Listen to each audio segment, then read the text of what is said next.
Ертеде қаңбақ шал деген шал болыпты. Шал дүние мен мал-мүлікке зар болып кедейліктің дәмін татқан екен. Ол ау салып балық аулап тамағын осылай табады. Жел соқса шал домалап жөнеледі екен. Содан соң оған қаңбақ шал деген ат қойылыпты. Күн сайын ауына ілінген екі балығының біреуін бір түлкі әлімжеттік қып тартып жей береді екен. Түлкінің қорлығына шыдамай шал бір күні екінші бір жерге көшем деп дүние мүлкін арқалап жолға шығыпты. Шаршаған соң ол бір жерге заттарын көміп кетіпті.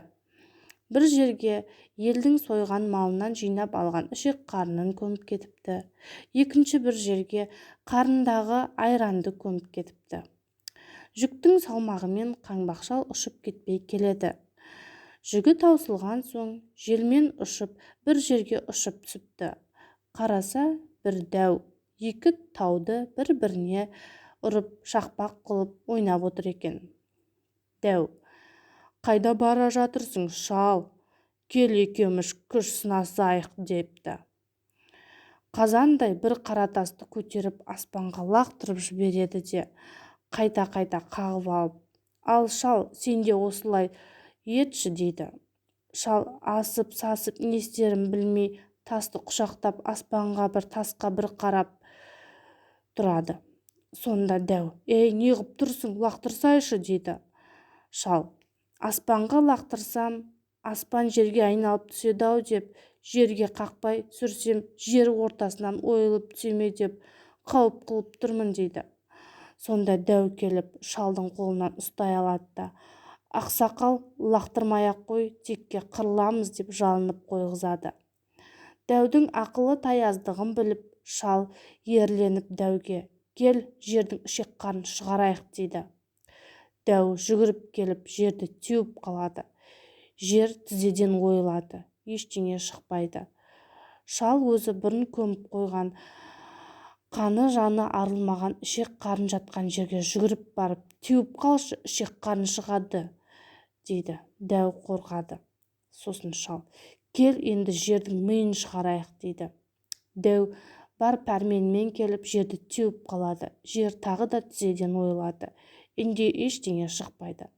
Шал манағы айранын көміп кеткен жерге жүгіріп барып теуіп қалса, бырқ етіп айран шыға келеді.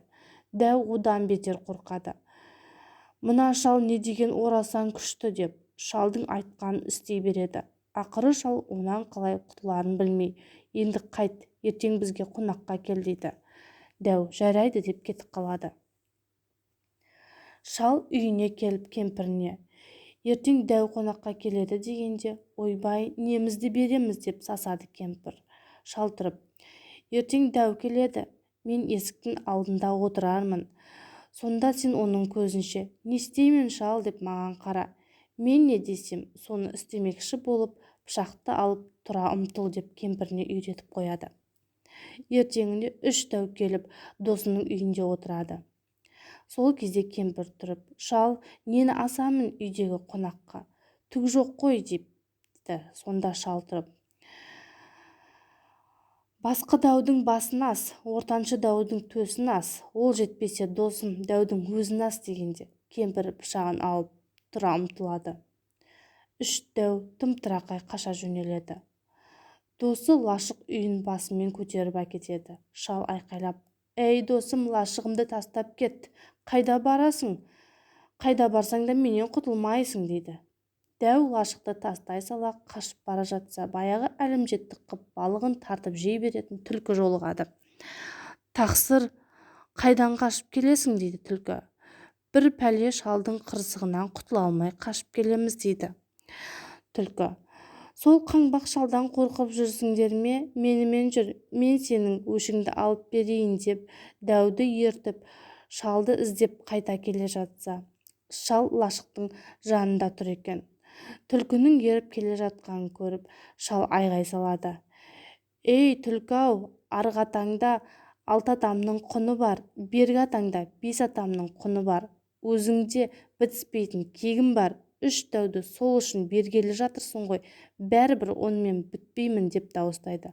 Сонда дәу қорқып бұл бізді сол аталарының құнына беруге алдап алып келе жатыр екен ғой деп ойлап түлкіні құйрығынан алып жерге бір өлтіріп алдына-артына қарамастан қаша жөнеледі. Сөйтіп қаңбақ шал дәулер мен түлкіден осылай құтылған екен.